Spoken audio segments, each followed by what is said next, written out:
Bueno, buenos días, jóvenes, ¿cómo están? ¿Bien? No, pues no parece. ¿Bien? Bueno, pues bienvenidos al Seminario de Desarrollo Regional Urbano y Vivienda 2018-2024 en el marco de los proyectos estratégicos de López Obrador que organiza el doctor Eduardo Langañe, profesor del Departamento de Investigación y Conocimiento, con la colaboración de otros profesores.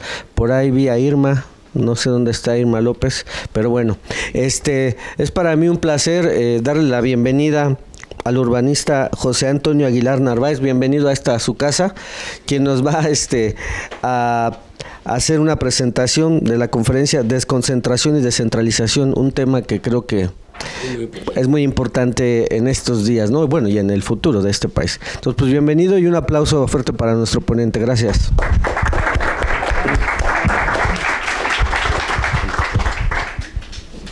Nada más deben saber que la desconcentración pública que está ofreciendo hoy López Obrador, hace 30 años lo estaba manejando aquí José Antonio.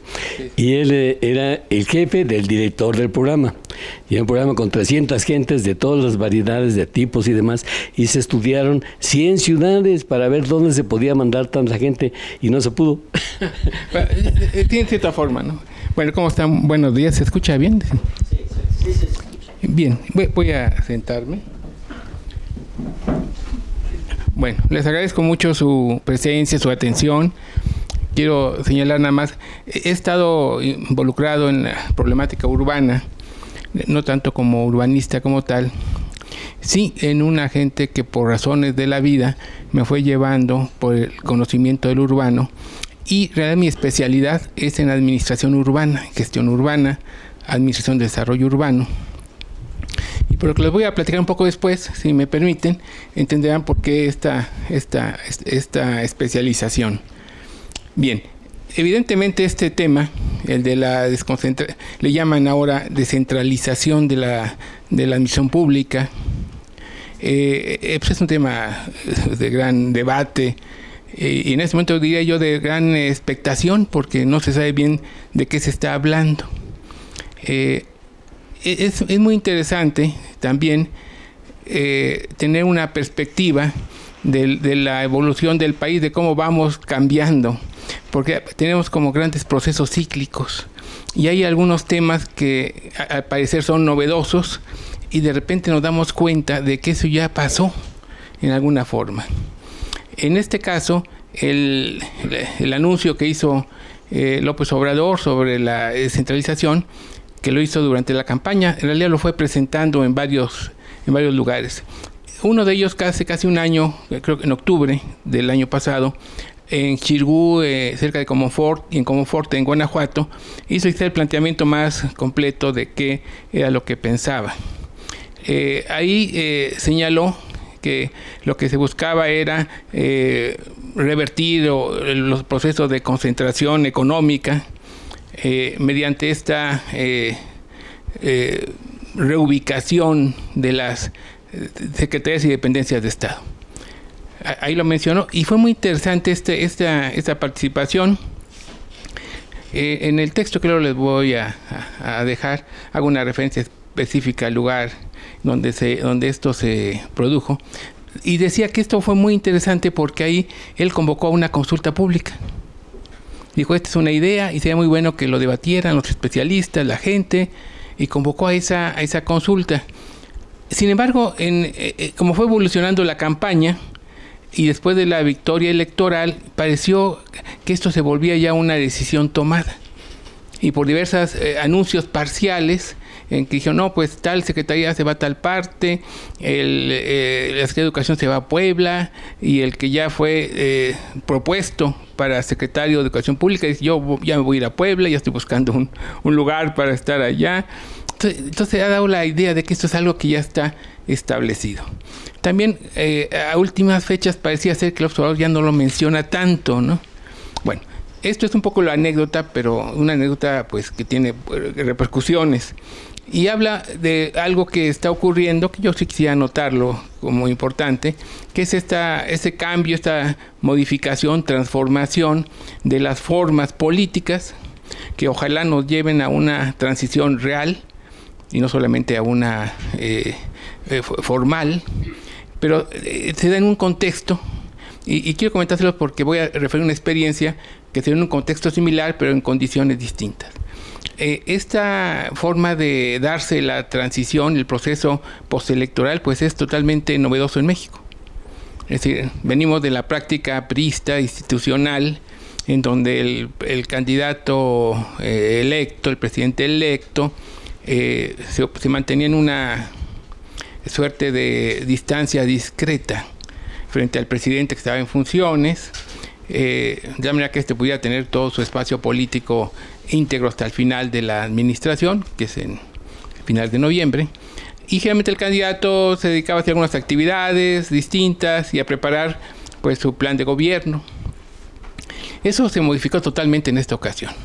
Es decir, el presidente electo al día siguiente ya estaba anunciando decisiones, ya había anunciado antes su gabinete, sus designaciones para los funcionarios y algunas de los planes o proyectos que estaba pues por realizar o que pretende realizar. Entre ellos de la desconcentración. Hay otros que ustedes han estado revisando en este seminario. En cuanto a pues le hablamos proyecto, y en el tema central de este ciclo de conferencia, pues se habla de proyectos. Pero en estricto sentido, pues no hay un proyecto. Hay un anuncio de ciertas medidas y acciones, pero no hay un proyecto. Bueno, ese es el hecho del cual partimos.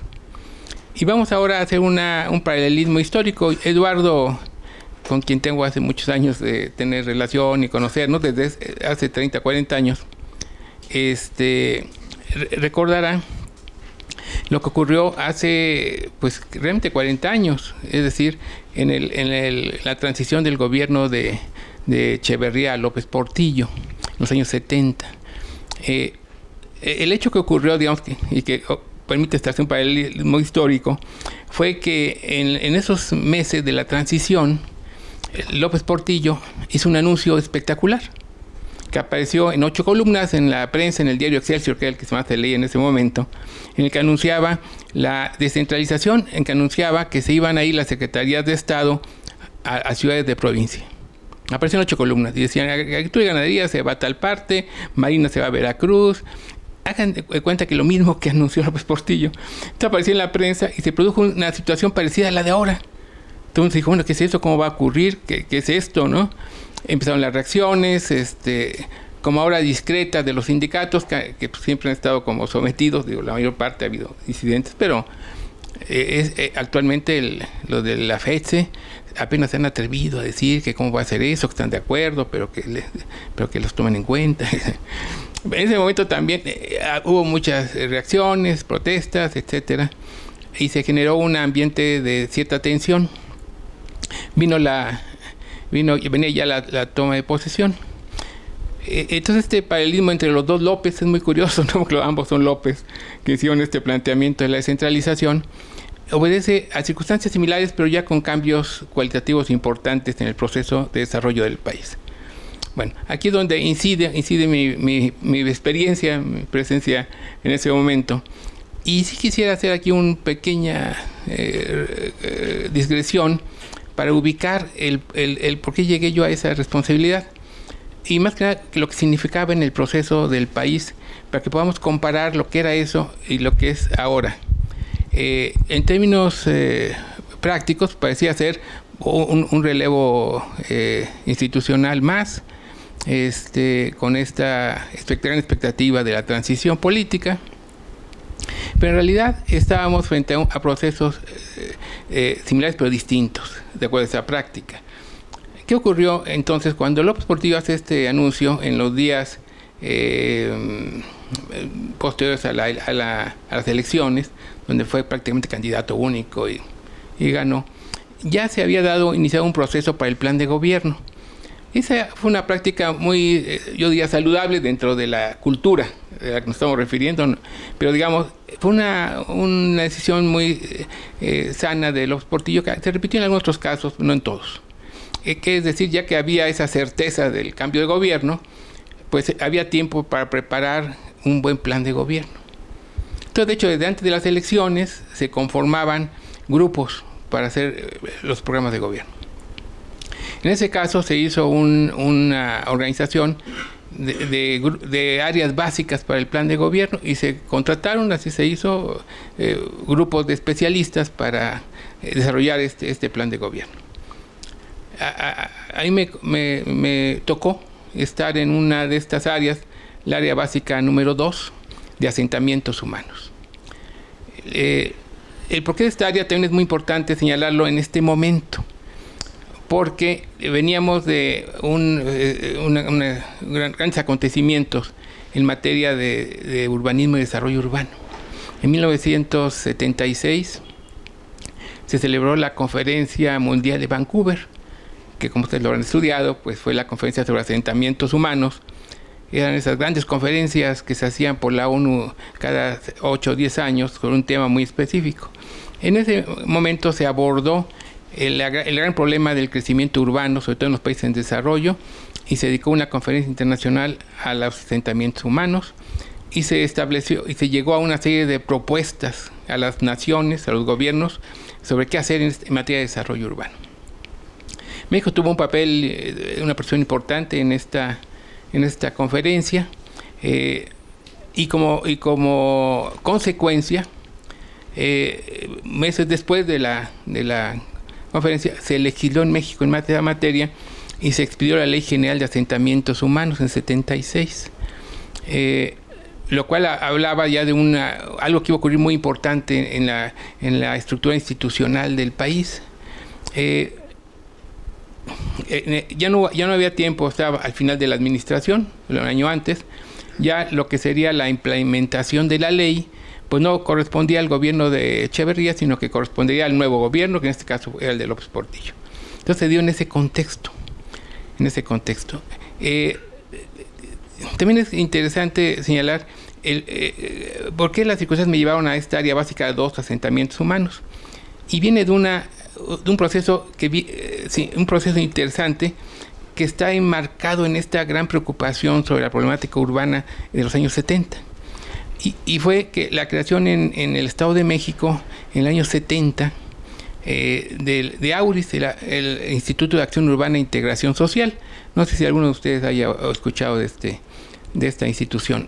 Esta fue creada en el Estado de México en el año 70, cuando tomó el gobierno Carlos Jan González. Ya la preocupación por los problemas urbanos era muy grande, sobre todo en los países en desarrollo y sobre todo en México. Estábamos casi en la cúspide de la gran curva de transformación urbana del país. Es decir, el proceso de crecimiento era absolutamente incontrolado. Y en gran parte se dio en la Ciudad de México, en la área metropolitana, y sobre todo en el Estado de México. Ahí se dio una expansión absolutamente desordenada, que ocupó grandes áreas con grandes zonas irregulares de vivienda de gente pobre, con todo lo que eso implicaba, ¿no?, de desorden urbano. De esa época es la gran expansión en Naucalpan, en Tlalnepantla, en las zonas ejidales y en Nezahualcóyotl. Bueno, Nezahualcóyotl es una zona ya como muy integrada, que es parte de nuestra realidad urbana, no tiene nada mayor cosa. Sin embargo, en ese momento era un fenómeno urbano muy interesante, porque eran grandes zonas del exlago de Texcoco, con terrenos con gran salinidad, inundables, en donde los fraccionadores sin escrúpulos, como es común, lotificaban y vendían terrenos, ¿no? La famosa colonia Aurora en ese momento se publicitaba mucho en la radio, por unos centavos le daban acceso. Claro, lo llevaban ahí, los lotificaban y los dejaban ahí a las inundaciones y a los problemas muy serios de asentamiento. Entonces estaba Nezahualcóyotl en su momento. En 6 o 8 años Nezahualcóyotl llegó a tener 1 millón de habitantes, para darnos una idea. Fue una cosa incontrolable. Entonces el gobierno del Estado de México, atendiendo a esa circunstancia, Hank era un hombre inteligente, además de otras muchas cosas, pero sí era un hombre sagaz. Dijo, esto es algo que está ocurriendo, no sabemos qué hacer. Entonces decidió crear una institución especializada en ver el problema, entenderlo y atenderlo. Se creó AURIS. AURIS fue el primer organismo de desarrollo urbano en el país. Y fue una experiencia muy interesante porque designó Hank a un a un psiquiatra, un psicoanalista, amigo de él, para ser el director general. Y este resultó ser un hombre muy inteligente, muy sagaz, y que entendió que ese era algo que él no conocía bien, aunque era muy sensible a la problemática social, y decidieron organizarlo en forma muy profesional. Decidieron, el doctor Wallner decidió contratar una firma de consultoría para que diseñara el AURIS, el nuevo instituto. Y hay una coincidencia feliz en mi caso, porque la firma de consultoría que contrataron, con una firma muy prestigiada de consultoría, yo trabajaba en ella, y por circunstancias yo fui encargado del proyecto. Tenía yo 24 años, tampoco, pero bueno, en ese tiempo era más fácil el acceso a estas posiciones. Bueno, yo me encargaron, con la historia de socios de ese despacho, el diseño de AURIS, y en mis afanes juveniles y ambiciosos, cuando le dicen a uno, puedes hacer esto, y tienes libertad completa.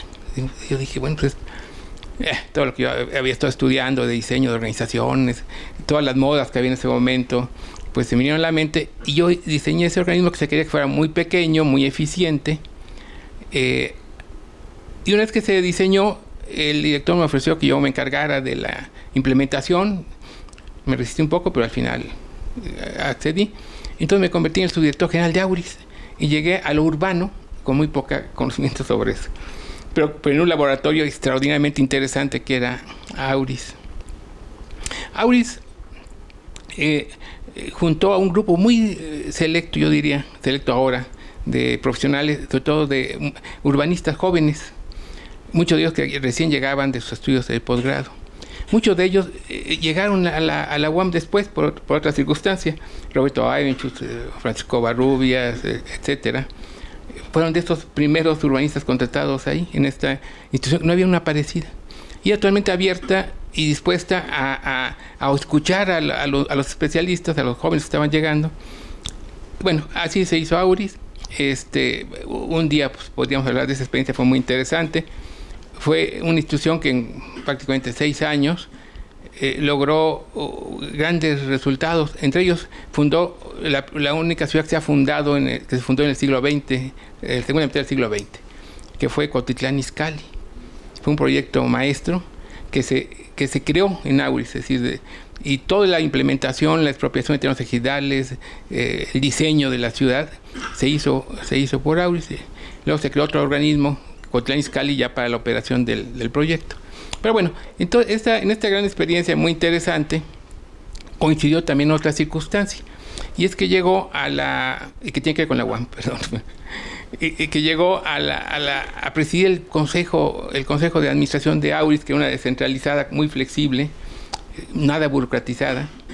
Llegó el arquitecto Ramírez Vázquez, Pedro Ramírez Vázquez, que ustedes lo conocen, ¿no?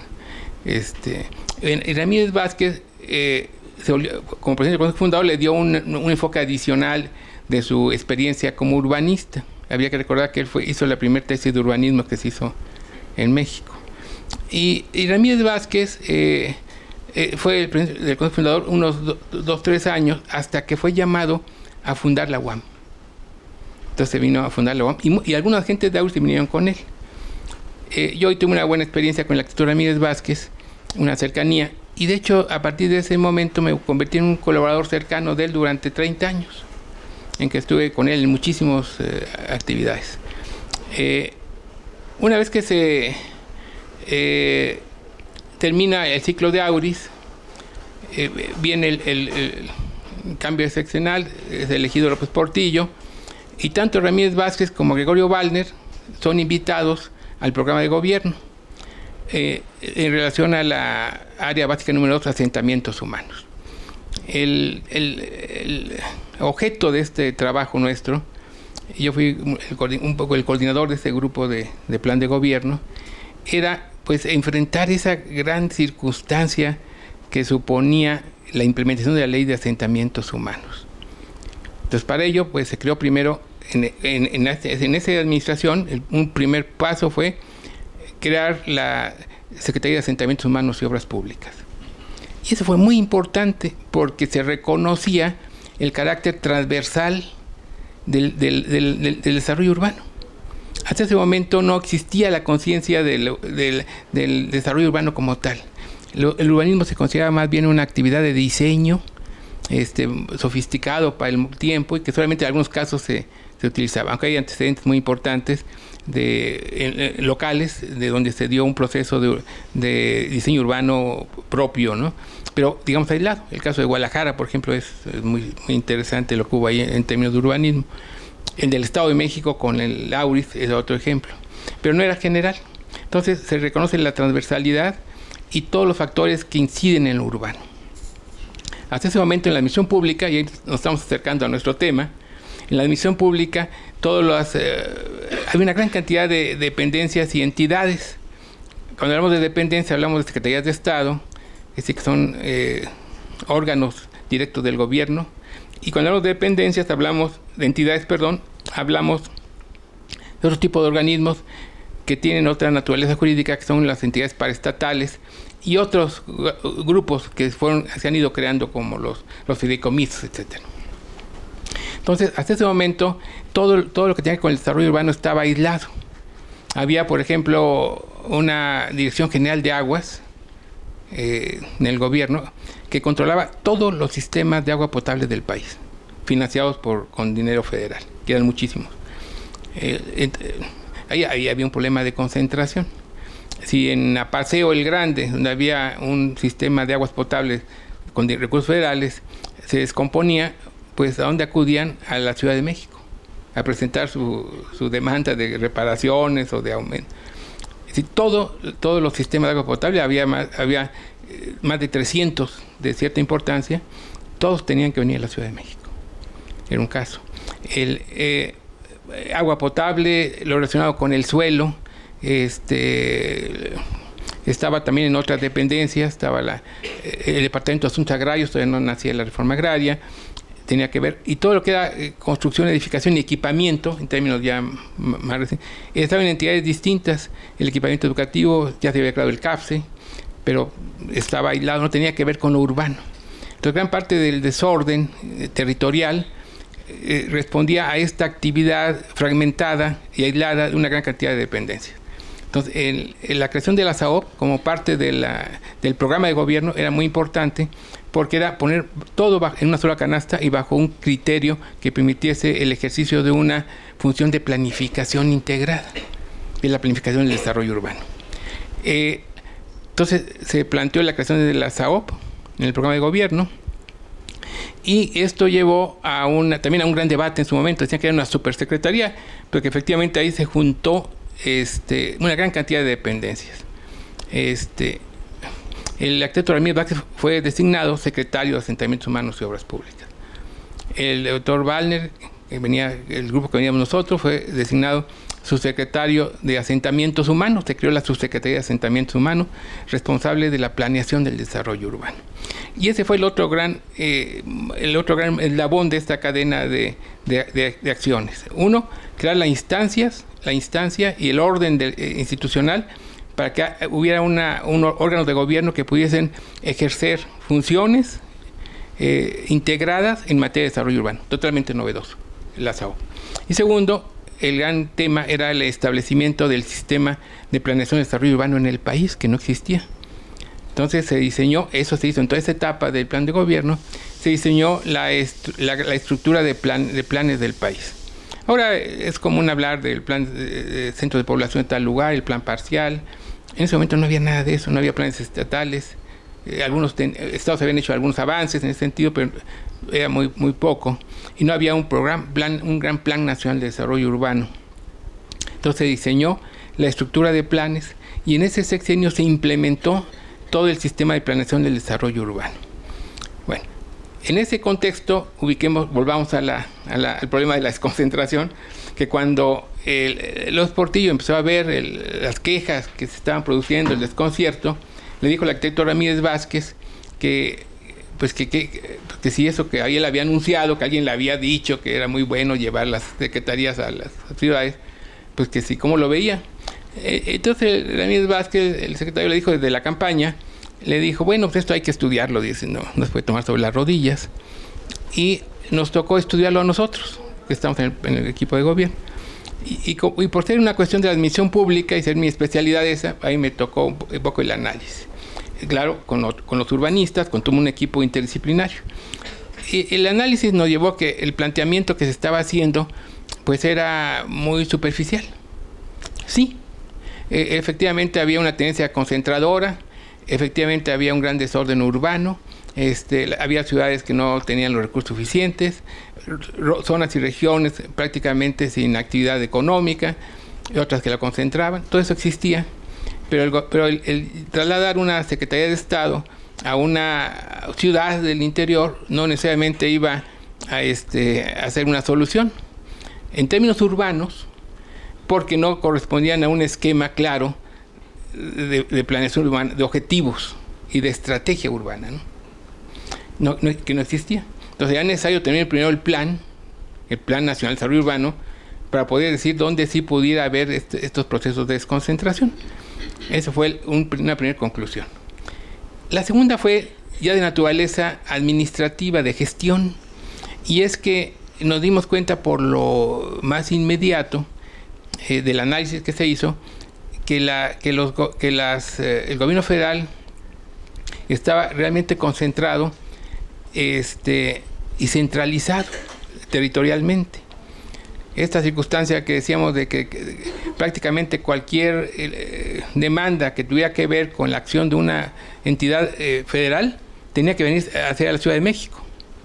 En esa época, por ejemplo, alrededor de la Secretaría de Educación Pública en las calles de Argentina, donde estaba ubicada la Secretaría, estaba lleno de casas de huéspedes.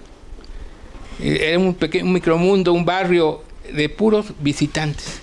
Todos los maestros que tenían que hacer un trámite de jubilación, por ejemplo, tenían que venir a la Ciudad de México y a hacer su trámite en la SEP, en las calles de Argentina. Entonces, y además eran como trámites burocráticos, podían durar días o semanas. Entonces había maestros que venían semanas ahí en una casa de huéspedes a hacer su trámite. Entonces, eso era generalizado. Entonces dijimos, ¿qué pasaría si mandamos la SEP a Puebla, como ahora lo están proponiendo, ¿no? Pues que toda esa gente, en lugar de venir, tendría que seguir viajando, pero no ya a la Ciudad de México, sino a la ciudad de Puebla, y eso iba a desquiciar esa ciudad, ¿no?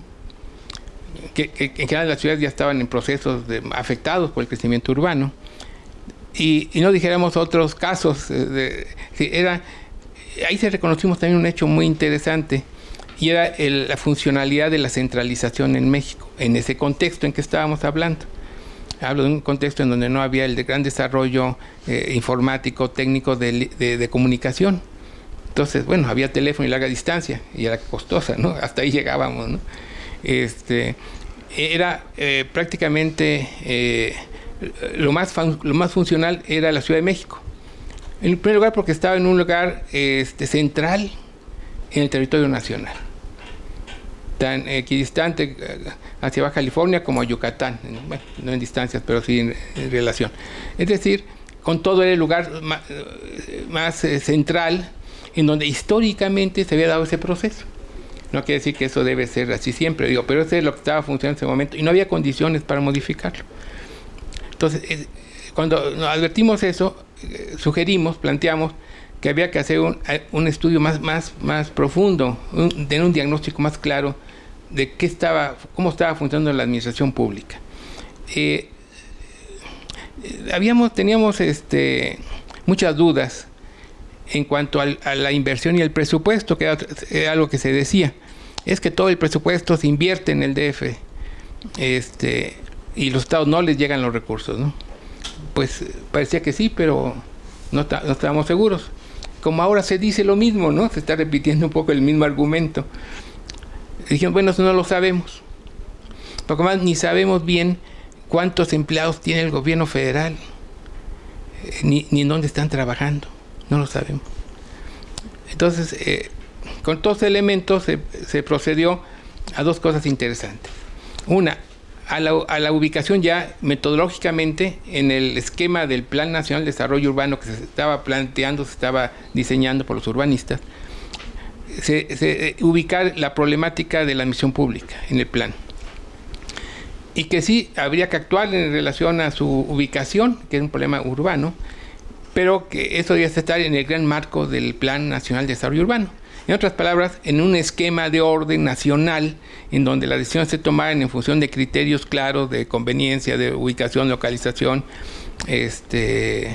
etcétera, ¿no? Ustedes conocen bien ese tema. Había que hacerlo ahí. Entonces, este tema de la desconcentración caía perfectamente en ese espacio. Entonces, se configuró ya a este programa, a este proyecto que se iba a hacer como un plan operativo del Plan Nacional de Desarrollo Urbano. Eso es muy importante y fundamental. No se trataba de una acción aislada que tuviera que ver con reducir la concentración o mejorar la distribución de la inversión, sino se trataba de un instrumento dentro de un esquema general que buscaba la racionalidad del asentamiento urbano y el mejor aprovechamiento de los recursos, etcétera. Es decir, eso fue un punto importante. Entonces ya ahí sabíamos que teníamos un programa operativo del Plan Nacional de Desarrollo Urbano que se le denominó Programa Nacional de Desconcentración de la Administración Pública Federal, el PRODETAP, son sus siglas y lo vamos a llamar así, el Programa de Desconcentración Territorial de la Administración Pública Federal. Se configuró. Entonces nos tocó, bueno, ¿y ese programa cómo lo vamos a hacer, no? Ya sabemos que no es muy factible este planteamiento que se había hecho en ese momento, no era factible, no sé si ahora, por eso vamos a ver. Era sacar las secretarías a ciudades, no era factible porque no iba a funcionar el gobierno. El problema es que la administración pública tiene una razón de ser.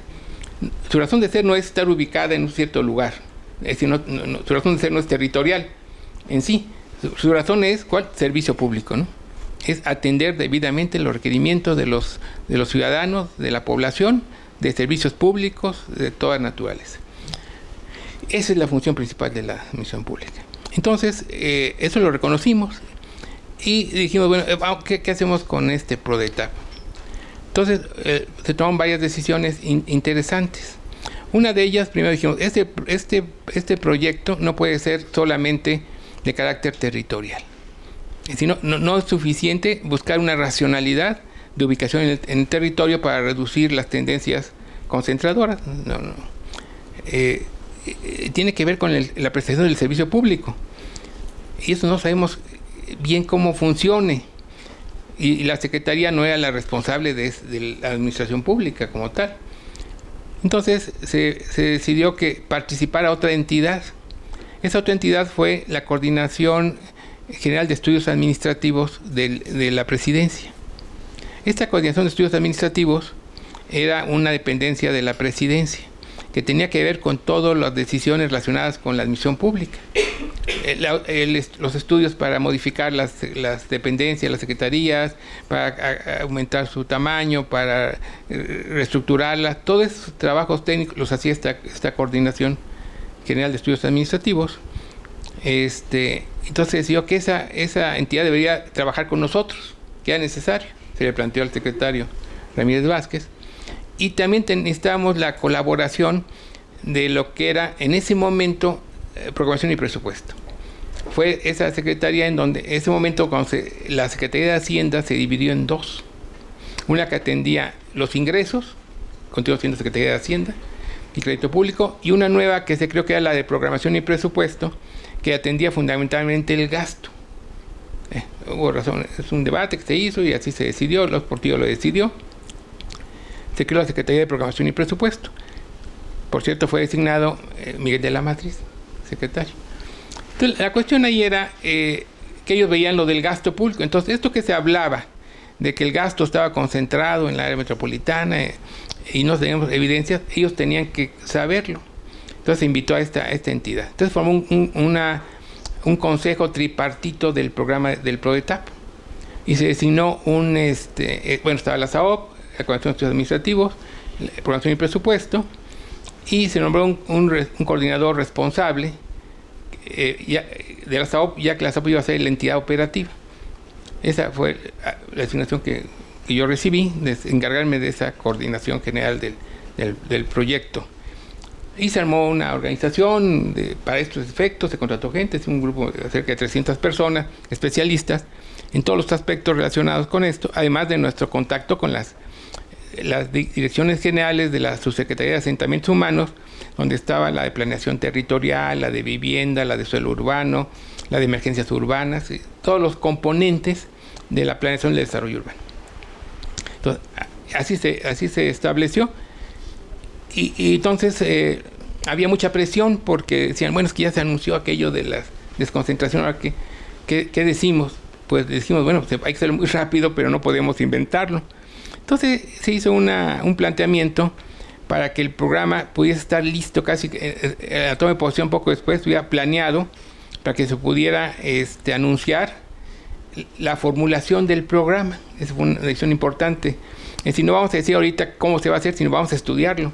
Tenemos que darnos el tiempo suficiente para hacerlo.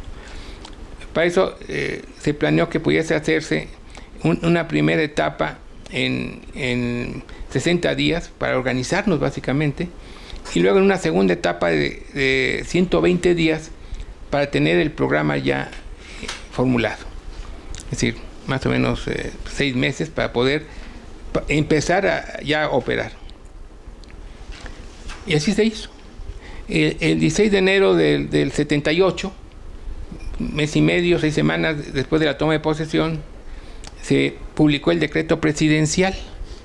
Tenemos por ahí una lámina del decreto presidencial. Bueno, este decreto presidencial es las reglas de funcionamiento del PRODETAP. Es muy interesante porque ahí está lo fundamental, ¿no? Fue un decreto que se publicó muy rápidamente y estableció una serie de políticas y estrategias fundamentales. Entre ellas determinaba estos plazos de 60 días para un primer diagnóstico y luego 120 días para formular el programa. Partimos de un hecho. No conocíamos cómo estaba la administración pública, no conocíamos cómo estaba el gasto. Nadie tenía estos datos, ni el Secretario de Hacienda, nadie los tenía integrados con criterio territorial. Entonces dijimos, bueno, tenemos que obtener esa información. Entonces, el primer paso ahí se optó por utilizar las propias dependencias y entidades para que dieran la información. Entonces se diseñó un procedimiento y un manual para que cada dependencia hiciese su análisis, su diagnóstico y su propuesta de desconcentración, de acuerdo a las políticas que se les planteaban. Se determinó también, y eso fue parte de la reforma administrativa de López Portillo, importante, se crearon las coordinaciones sectoriales. Es decir, hasta ese momento todas las dependencias dependían del presidente. Imagínense, había más de 300, ¿no? Bueno, era ingobernable. Se crearon los sectores, el sector asentamientos humanos, el sector comunicación y transporte, el sector desarrollo económico, y se agruparon todas las dependencias y entidades en esos grupos. Y para los efectos de la desconcentración se les dio a los coordinadores del sector la función de supervisores del proceso de captación de la información. Entonces, eso fue una de las decisiones importantes, ¿no? Hacer esta investigación en esa forma. Luego ya teníamos una estrategia clara de para dónde íbamos a ir en el PRODETAP. Eso fue muy importante también porque hicimos un planteamiento a largo plazo que excedía la propia administración 76-82. Y es que nos dimos cuenta de que lo que habría que hacer en primera instancia necesariamente era crear un proceso de creación de delegaciones.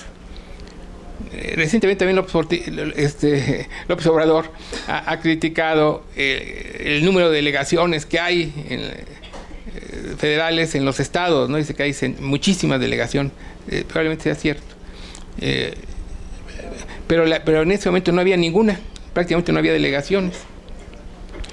Entonces lo que era prioritario era acercar a las poblaciones, a la gente, los servicios federales.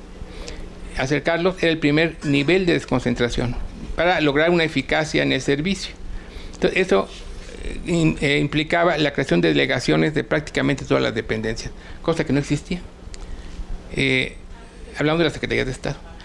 Entonces, eso dijimos, esto va a ser necesario, no hay otra forma, no podemos mover una Secretaría de Estado a otro lugar o una dependencia porque no va a funcionar para las gentes, es impracticable desde el punto de vista de gestión. Bueno, entonces como se hizo esa decisión, dijimos, bueno, la primera fase, y eso va a llevar estos años del sexenio, es crear la estructura de delegación.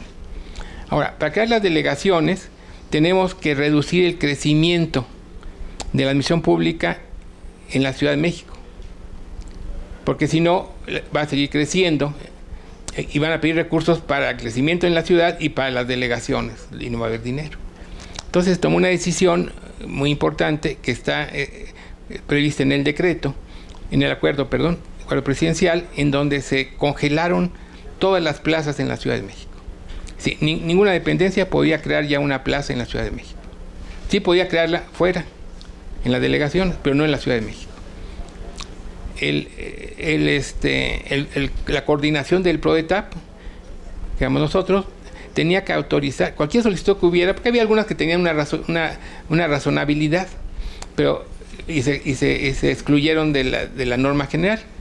Puedo poner ejemplo algunos centros de investigación, hospitales de especialidad en la Ciudad de México, pues que sí, tenía que crecer, ¿no?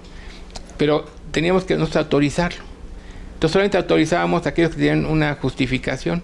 Entonces se congelaron las plazas en la Ciudad de México. Fue una decisión muy importante para poder generar las delegaciones.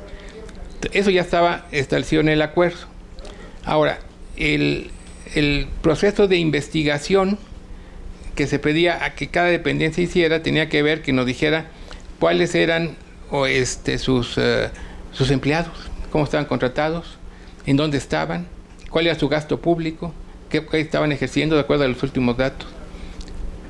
Cada entidad se le entregó un paquete de documentos con instructivos cuestionarios para que las llenara, después los supervisara el coordinador del sector y los integrábamos nosotros. Ese fue el programa que llevamos durante 6 meses. Esta fue la fase de elaboración del PRODETAP. Tenemos ahí también un gráfico del procedimiento que es muy detallado, todos los pasos tenían que hacerse. Eso es lo que tenía que ver con la cuestión de gestión. Luego vino el otro planteamiento que era de interés de la SAOP, importante. A la vez de que esto se estaba haciendo en el PRODETAP, se estaba formulando el Plan Nacional de Desarrollo Urbano. El Plan Nacional de Desarrollo Urbano fue uno de los grandes avances institucionales en México, que desafortunadamente no tuvo consecuencia. Ahorita les digo por qué, o lo haré el comentario. Pero estaba haciendo el Plan Nacional de Desarrollo Urbano. El Plan Nacional de Desarrollo Urbano buscaba la racionalización del crecimiento urbano, el establecimiento de políticas de clasificación de los centros de población, de las ciudades, de determinar cuáles estaban en situaciones de riesgo por la explosión demográfica, cómo estaban respondiendo con sus elementos de equipamiento, infraestructura, cuáles estaban en demérito, en decrecimiento por condiciones económicas, cuál era el fenómeno que estaba ocurriendo en la frontera, etcétera. Eso era urbanista, usted lo sabe mejor que nadie, era todo el estudio del desarrollo urbano nacional. Y de este estudio, nosotros como PRODETAP, creamos un concepto que fue el de ciudad sede. Y respondía a una cuestión de carácter práctico y lógico, dijéramos, ¿no? Es decir, no cualquier ciudad puede recibir a un proceso de desconcentración federal. Primero, por razones territoriales. Es decir, una ciudad sede debe estar bien comunicada, ya ahora, o puede comunicarse bien en el futuro inmediato, lo que requería inversión. Si no está bien comunicada, pues no puede recibir un proceso de desconcentración. Segundo, las ciudades sedes no podían ser las ciudades que estaban siendo su objeto y sujetos de la explosión demográfica, que ya estaban rebasadas, es decir, que ya tenían problemas serios de abastecimiento de servicios, de agua, etcétera, que estaban ya desequilibradas. Pues ¿cómo íbamos a llevar ahí una carga adicional por la desconcentración? Pues era ilógico. Entonces se analizaron las ciudades que estaban en esa circunstancia, en el margen del riesgo del crecimiento desordenado, y dijeron, estas no pueden ser, porque aumentaríamos el conflicto. Entonces, con toda una serie de criterios se establecieron ciudades sede. Dijimos, las que sí pueden ser son estas ciudades. Y en estas condiciones, y esas se les dio la relación a las dependencias para que plantearan en dónde iban a poner sus delegaciones, y también cuáles entidades podían ser reubicadas totalmente. Sí, habíamos hablado antes de dependencias y secretarías de Estado y entidades, que son las paraestatales y otros organismos públicos. Muchos de estos sí estaban inadecuadamente ubicados en la Ciudad de México. Por ejemplo, Productos Forestales de la Tarahumara, ¿no? Una empresa que operaba en la Sierra Tarahumara, maderera, pues estaba en la Paseo de la Reforma, ¿no? Es obvio que eso no tenía ninguna racionalidad.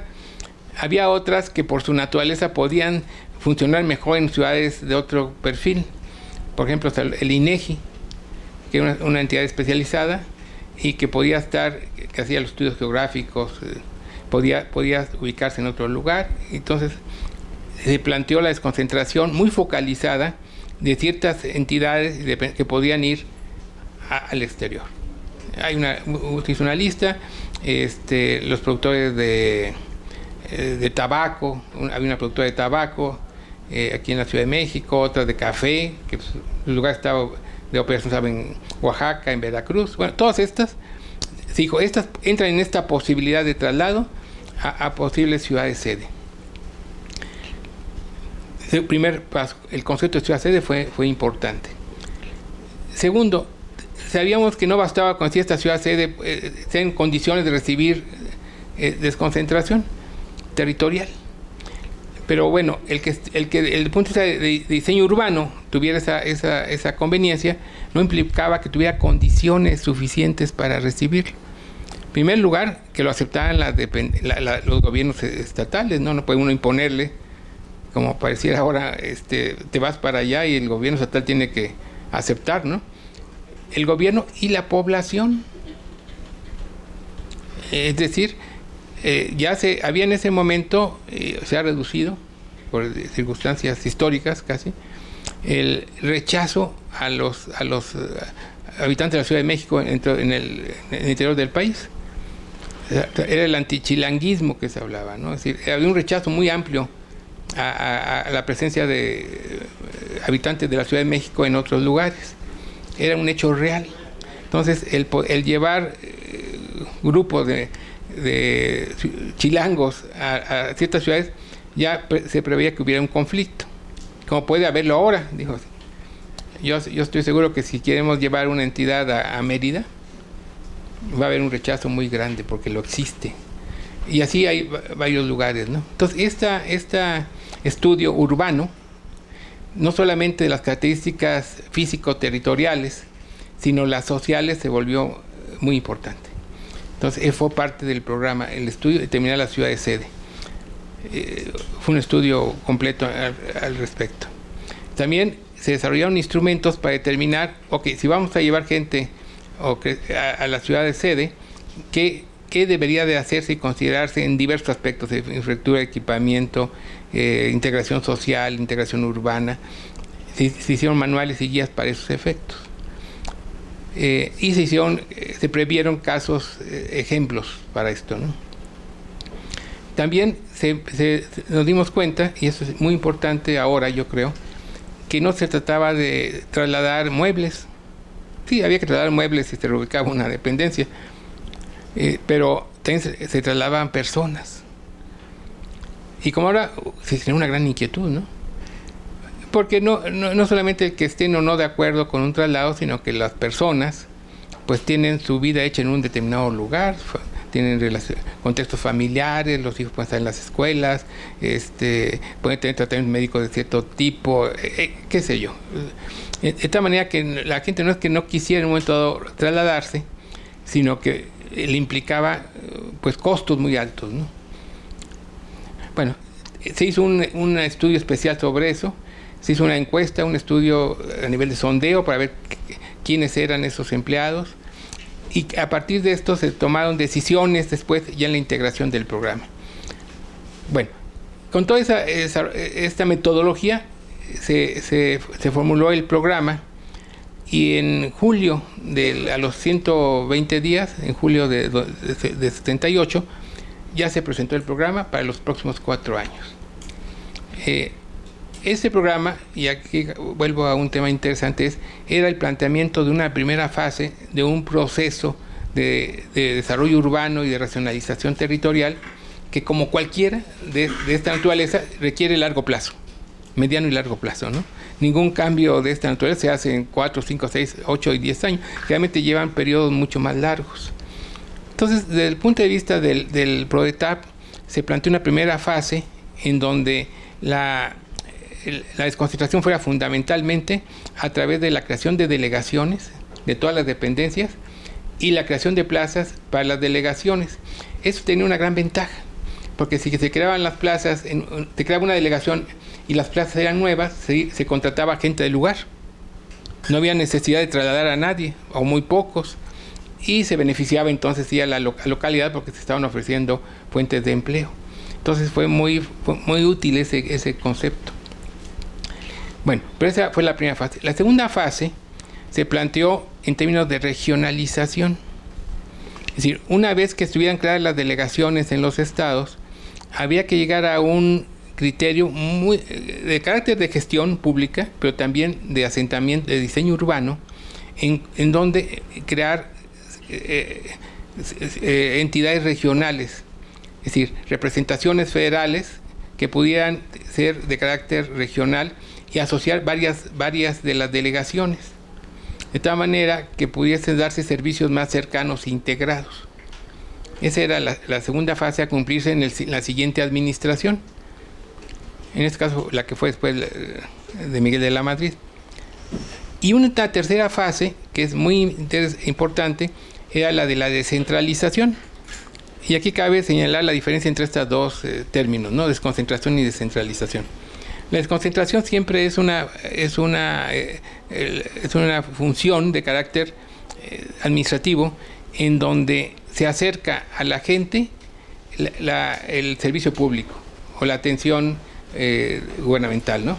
Entonces, desconcentrar es decir que yo que expido actas de nacimiento, por decir algo así, voy a llevarla a una ciudad para que no tenga las personas que venir aquí a tramitar su acta de nacimiento, como pasaba con el registro público, con el registro civil, perdón, sino que ya ahí está desconcentrado. Se sigue operando por el Poder Federal, el Gobierno Federal, pero ya se está operando en otro lugar. Esa es la desconcentración, esa es la función de las delegaciones. Hasta ahí, el dinero que se ejerce es dinero federal que está pagándose localmente. Tiene un beneficio también.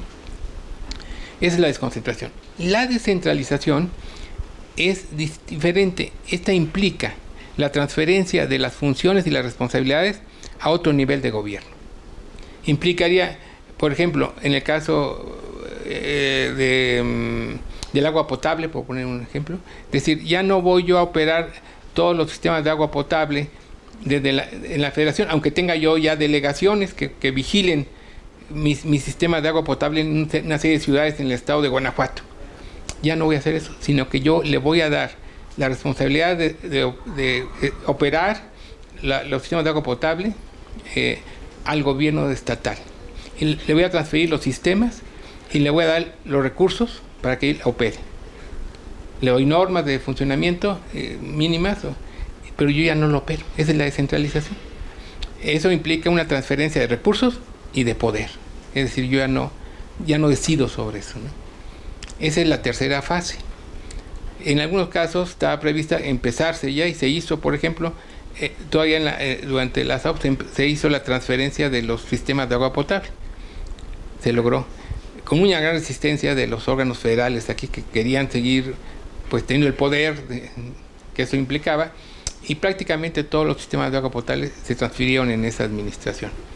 Bueno, pero esto tiene que ver con todas las áreas de funcionamiento del gobierno, y no todo es descentralizable, porque si todo lo descentralizamos ya no tendría función el gobierno federal. Además, el gobierno federal tiene la función de equilibrio, de compensación a través de recursos entre las entidades. Eso le da esa facilidad. Entonces no todo es descentralizable, pero sí una buena parte sí puede descentralizarse.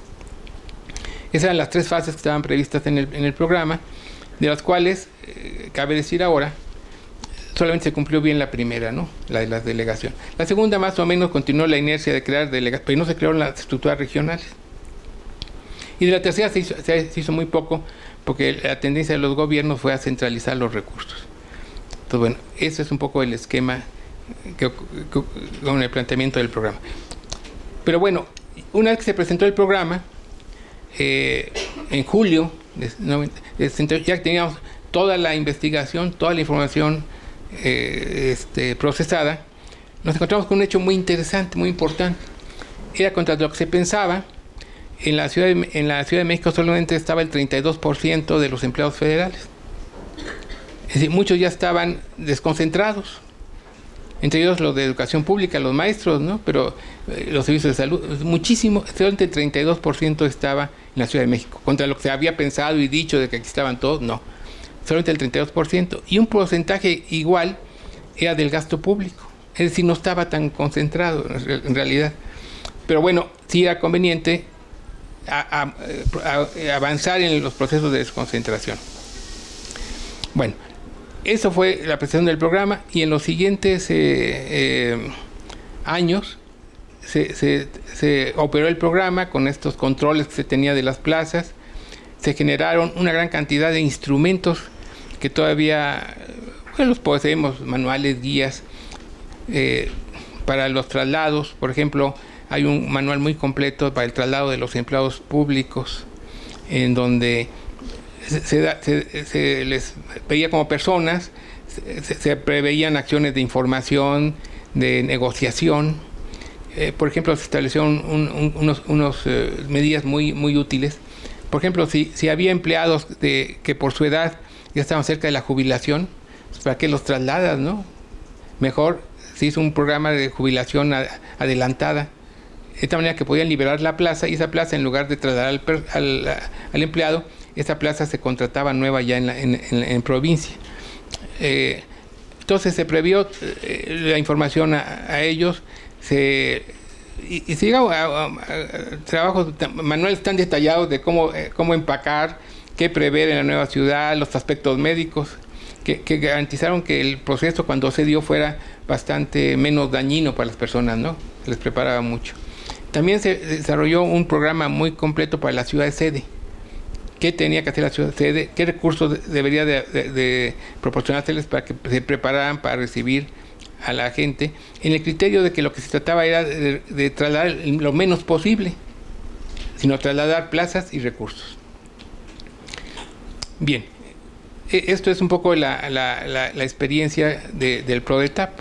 Creo que es válida y vigente en muchos aspectos, en otros ya no. Ahora, podríamos plantearnos la circunstancia actual, ¿no? Con la poca información que se tiene, ¿no? Evidentemente, veamos los tres aspectos que hemos analizado, ¿no? El aspecto urbano.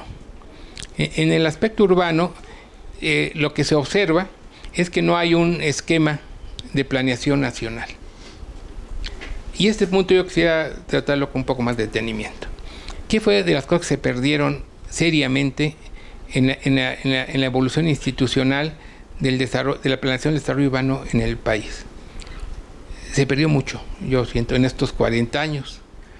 Primero, se perdió el Plan Nacional de Desarrollo Urbano como estaba considerado inicialmente, como un plan transversal, un plan que tenía vinculado con todas las dependencias, porque todas las dependencias, secretarías, su inversión tiene que ver con el territorio. Entonces, el poder asegurar su racionalidad en el territorio es fundamental, y eso lo ofrecía el Plan Nacional de Desarrollo Urbano. Se creó una instancia en estos años que se llamó la Comisión Nacional de Desarrollo Urbano. Esta comisión estaba formada por era como una comisión intersecretarial. Estaban ahí todas las dependencias representadas y las principales entidades que tenían que ver con el territorio. Y en esta Comisión Nacional de Desarrollo Urbano se tomaban los acuerdos. Sí, por ejemplo, la ubicación de un nuevo aeropuerto, por hablar de un tema de actualidad, ¿no? Pues la ubicación de un aeropuerto y de un aeropuerto de alcance regional o nacional, pues es una decisión primero de carácter territorial. Es decir, ¿qué se requiere y en dónde se puede ubicar? ¿Qué efectos tiene? Se ubica un aeropuerto o un sistema de aeropuertos, como se habló muchas veces, ¿no? Que fue una tendencia internacional, ¿no? Es decir, no crear inmensos aeropuertos, sino crear circuitos de aeropuertos que permitían un mejor desempeño de la operación, pero también del efecto territorial. Se crearon los aeropuertos de ciudades, capitales, por ejemplo, y se crearon ciertos aeropuertos regionales en la periferia. Es decir, esas decisiones son de carácter territorial. Hemos llegado a un caso en que en todo este debate sobre el nuevo aeropuerto, nadie ha hablado sobre lo territorial, o casi nadie. ¿Se han dado cuenta? Es decir, ¿qué justificación, qué razones hay para que este aeropuerto, como está planeado, se haga y con aparentemente graves daños territoriales, ¿no? Ambientales, etcétera? Bueno, eso fue parte de lo que se perdió. Había esta Comisión Nacional de Desarrollo Urbano. Si hubiera habido esa entidad, esa instancia, tendría que haberse llevado este proyecto ahí, y ahí se hubiera tenido que discutir y aclarar a partir de un estudio territorial de ubicación. El planteamiento, por otro ejemplo, del observador de la franja fronteriza, que parecía como racional y recuperar ciertos instrumentos que fueron útiles en su época, sí. Pero ¿dónde está el estudio territorial? ¿Qué efectos regionales va a tener? ¿Qué efectos interregionales? ¿Cómo va a afectar al conjunto del desarrollo urbano nacional? Bueno, eso se perdió con el Plan Nacional de Desarrollo Urbano en épocas posteriores. Ustedes me pueden decir, bueno, sí, pero es que se cambió, se transformó el Plan Nacional de Desarrollo Urbano en los programas Nacional de Desarrollo Urbano, el programa a partir de la expedición en la época de la Madrid, de la Ley de Planeación. Sí, se creó un programa sectorial, pero ya no es un programa, ya no es un instrumento intersectorial, ya es un programa, es uno de los gajos del Plan Nacional de Desarrollo. Y el Plan Nacional de Desarrollo se fue diluyendo. ¿Quién ha oído hablar del Plan Nacional de Desarrollo últimamente, no? Desapareció prácticamente a partir de Calderón, ¿no? Ya se dejó de utilizar. Y el Programa Nacional de Desarrollo Urbano, que es el instrumento fundamental a nivel nacional, se fue diluyendo. Eso llegó a tal grado que en el gobierno de Calderón no se expidió, no se hizo el Programa Nacional de Desarrollo Urbano. ¿Saben ustedes eso? Un instrumento que por ley debería haberse hecho, pues el secretario de CEDESOL, donde quedó esa responsabilidad, no lo hizo y no pasó absolutamente nada. Nos pasamos un sexenio sin Programa Nacional de Desarrollo Urbano. Entonces, bueno, esta reflexión tiene que ver con este elemento de pérdida importante que hemos tenido, y que yo creo que ustedes, los urbanistas, los que están en el medio urbano, deberíamos todos, ¿no? Pero bueno, hay que buscar recuperar la racionalidad territorial. Ese es uno de los aspectos que más importantes se pueden señalar en este proyecto del observador, ¿no? No se ve, no está, por lo menos no está en ninguna parte fundamentada la racionalidad de desarrollo urbano del esquema que están planteando. En primer lugar, vemos que muchas de las ciudades donde quieren llevar desconcentración son ciudades que están en los bordes. Primero, son ciudades que están en la dinámica de la centralización. Son ciudades, muchas, que están en el límite del crecimiento urbano razonable. Empezamos por Guadalajara, por ejemplo. Guadalajara tiene unos problemas serios, está en su frontera del agua, ¿no? Con el agotamiento del lago de Chapala. Y ahí van a llevar una Secretaría de Estado. Es decir, ciudades de ese tipo no deberían de ser ciudades sede para la desconcentración, por razones de ¿qué? De una planeación nacional de desarrollo urbano que no está dada ni existe como tal. Ese es un aspecto fundamental de análisis de esta propuesta del observador. Una segunda importante tiene que ver con la gente. Es decir, no se está considerando a la gente. Hay un planteamiento de que, bueno, el que quiere irse que se vaya, y si tiene vocación de servicio, pues no, porque no es así. En un proceso constante hay que pensar en la gente y buscar soluciones para ello. Ahí te podría hablar bastante de esto. Y un último aspecto, ya para redondear y terminar esta charla, es lo que pasa con la Ciudad de México. Desde el punto de vista urbano me refiero, ¿no? En el supuesto de que todo este gran traslado de dependencia se diera, el efecto económico y territorial pues puede ser muy serio, ¿no?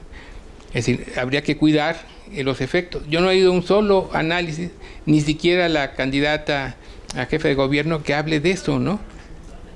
Digo, que defienda a la Ciudad de México, ¿no? Porque tanto un proyecto como el del aeropuerto, como esto de la desconcentración, puede afectar la vida de la Ciudad de México, ¿no?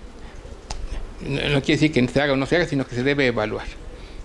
Entonces, bueno, esta experiencia de los años 80, pues vemos que tiene su vigencia en términos de contraste, de cómo las cosas pueden hacerse bien. Yo creo que y quizás lo están planteando, yo no tengo elementos ninguno para decir no lo están considerando bien, porque no se sabe. No ha aparecido el proyecto. Están reacios a comentarlo. Ya en este momento ya no sé qué está previsto realizar en el futuro cercano, no se conoce. Yo creo que, y con esto terminaría yo, es muy importante tener sentido de la historia, ¿no? Y conocimiento de lo que ya se hizo para mejorar y para aprender de los errores, ¿no? Esa sería mi reflexión final. Muchas gracias.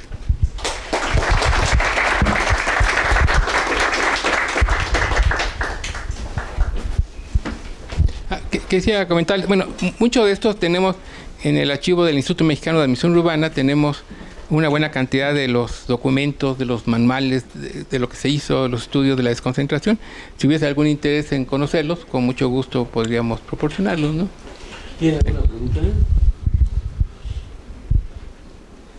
Bueno, con lo que usted estaba mencionando de las jubilaciones adelantadas, que podría ser pues obviamente una condición para que puedan moverse, sobre todo supongo que está calculado que viene ahorita una curva de jubilaciones, pero ¿qué tanto también se puede saber sobre las condiciones de trabajo de las nuevas plazas? Que pareciera ver las tendencias de la reforma laboral y otras tendencias a que fueran plazas precarizadas en cuanto a prestaciones, salarios y todo lo demás. No sé si tenga información al respecto o qué efectos puede calcular de acuerdo a las tendencias laborales mundiales que se están viendo. Todo eso lo encuentra en el Instituto Mexicano del Seguro Social. O lo que es un tripartita, salubridad, Seguro Social e ISSSTE. Ya la iniciativa privada es otro. Sí, hay, pero bueno, pero en este caso que es un proyecto específico, ¿no? Que transforma condiciones muy concretas del personal. Bueno, hay una gran incertidumbre. La verdad es que yo no tengo elementos de juicio para poder decir qué va a pasar, porque todo es muy ambiguo. Se habla de que se van a racionalizar, es otro punto, ¿no? Se va a racionalizar la estructura de la administración pública. Ya se habla de que una secretaría va a dejar de tener 3 secretarías para tener 2, que hay una que tiene 7, va a tener 3. Es decir, va a haber un recorte, una compactación de la administración pública. Eso tiene que ver con esto. Ahora, esto supone que muchas gentes, mandos medios, salgan. Bueno, hay algo muy importante que señalar en esto. Es decir, que son de las grandes distorsiones producidas en los últimos años por la forma como se ha manejado la administración pública federal con esta influencia privada. Es decir, verla como una cosa de empresa comercial. Y esto es que lo que importa para una empresa es pagar lo menos, en términos generales, ser más eficiente y racional en sus gastos, ¿no? Por eso no son muy anuentes a pagar buenos sueldos ni buenas prestaciones, ¿no? Las empresas privadas en términos generales. Bueno, lo que ha ocurrido y es que no sabemos qué es la administración pública federal. Con este último gobierno de Peña y de Calderón se dio un fenómeno de dilución de las relaciones laborales del gobierno federal. Un primer nivel se dio cuando se amplió el sistema de honorarios. de contratación por honorarios, ¿no? Es decir, el que se contrata por honorarios ya no tiene los derechos de una persona que tiene una base, un puesto fijo, ¿no? Es decir, por honorarios no tiene prácticamente beneficios laborales. Entonces, eso se fomentó mucho, Y después de que, y no sabemos ahorita cuántas gentes han sido contratadas por honorarios, existen. Tampoco se sabe de una condición todavía más, yo diría, perversa, en mi opinión, que es el outsourcing, que es un sistema que favoreció mucho esta liberalización de las contrataciones. Es decir, a través de diversos medios, que es decir, el gobierno federal soltó muchísimo dinero para que se contratara casi todo, ¿no? Entre otros, el outsourcing es contratar en las dependencias federales, se contrata personal con puestos casi para ciertos puestos, pero se le contrata a una empresa privada y esa empresa privada le paga a esa persona que está trabajando a veces en una dirección de área, etcétera, en puestos de responsabilidad, pero les paga ya una empresa privada. Claro, con prestaciones, sin derecho a jubilación, porque ya su estadía no se registra. Eso de outsourcing se generalizó en este gobierno. Y nadie sabe cuántos son. Y esos, claro, en el momento que hagan el cambio, se van a quedar en el aire todos, porque no tienen relación laboral. Entonces, el tema es de análisis, ¿eh? Y claro, tampoco se advierte que haya un análisis estratégico para salvaguardar la idoneidad y la capacidad que significa la experiencia en la admisión pública. En realidad se ha ido perdiendo con esto, porque claro, eso de outsourcing generan experiencia, claro, y son gentes útiles, pero de pronto no existen ya para la admisión pública, entonces todo eso se va a perder. Es un tema hay que ponerle la vista, ¿no?